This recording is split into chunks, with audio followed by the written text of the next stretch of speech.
Hey guys, okay, so first of all, I'm Jamie Hendricks, and I have been asked by several people, how did I get the courage to leave and get a divorce? First of all, let me say I was married for 15 years, I've been divorced for 5 years. Um, we were separated for three of those 15 years, but um, we decided at the end to divorce.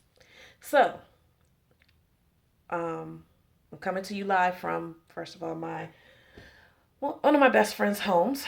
Hey, Pre. and I'm here. I'm in a transitional moment in my life, and people have always told me I have no filter. So I decided to come to you today, raw, no makeup, unfiltered. Um, I'm in a moment where I'm like, okay, I'm going upward from here. So I decided to do this now to kind of chronicle a journey that I think I'm about to go on. And hopefully, you guys will share it with me. So, I battled with doing this because I did not want to come across as a proponent for divorce. I did not want to come across as a proponent for destroying homes, marriages, causing the emotional instability of children's lives, this, that, and the other. You know, but I did want to give a flip side for people who are in situations where they are not happy, they are being abused. First of all, if you're being abused, I'm going to say first of all, I think I said that a lot of times. But anyway, first of all, if you're being abused, and this is no laughing matter, if you're being abused, please seek help. Call 911 right away. Go to a friend or family member. Get out. You can always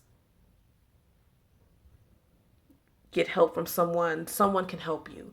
Do not be afraid to get help because your life matters way more than that person's feelings. Their feelings, just, you're worth the effort to get out. So please get out. Um,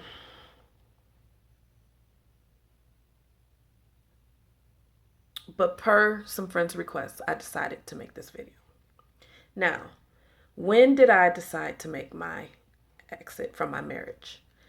Let me tell you that it took me years, literally years, to get the courage to do it. Um, I wanted to say that I was able to exhaust every opportunity and every avenue possible to save my marriage.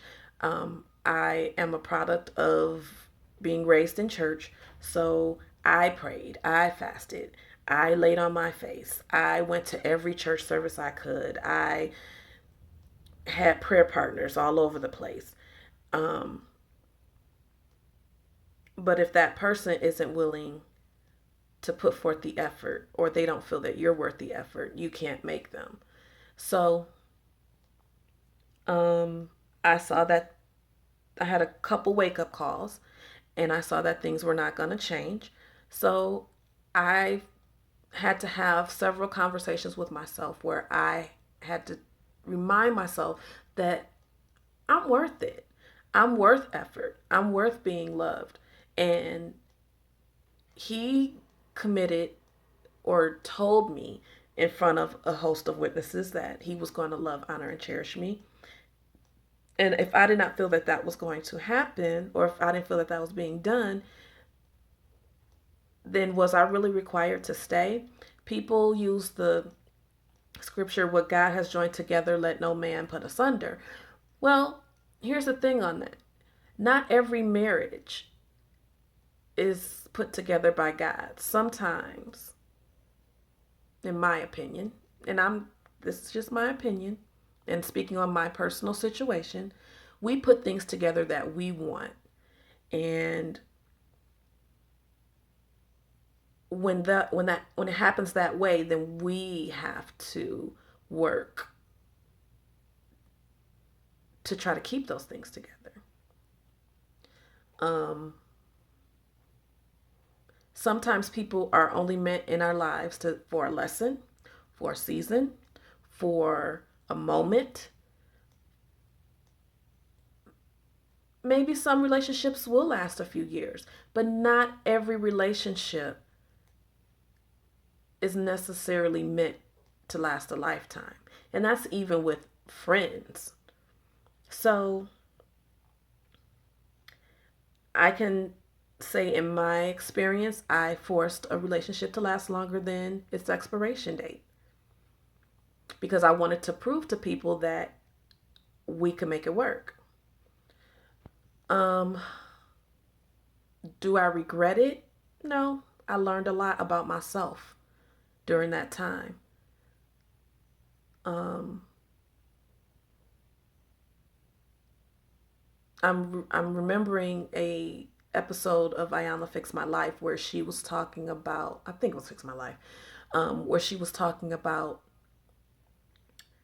we say till death do us part, and death does not necessarily mean the physical death of our bodies, but it could mean the death of our marriage, death of love, death of that person cherishing you, death of that person honoring you, death of your peace, death of the joy you once felt with that person.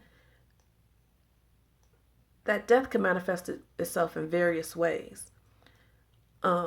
People, living people, don't live in a cemetery. So if something in your marriage has died and you don't, you've tried to resurrect it and it won't resurrect, and you're not able to live because of the death that's strangling you, your worth, your peace, your sanity, your health is worth you stepping away from that situation. I was in a situation where I had become depressed. I had developed anxiety. I had developed physical manifestations of me being miserable. So I had to make the decision that my children deserved for me to live. I deserved for me to live. I deserved to see what my life was like in the sunshine.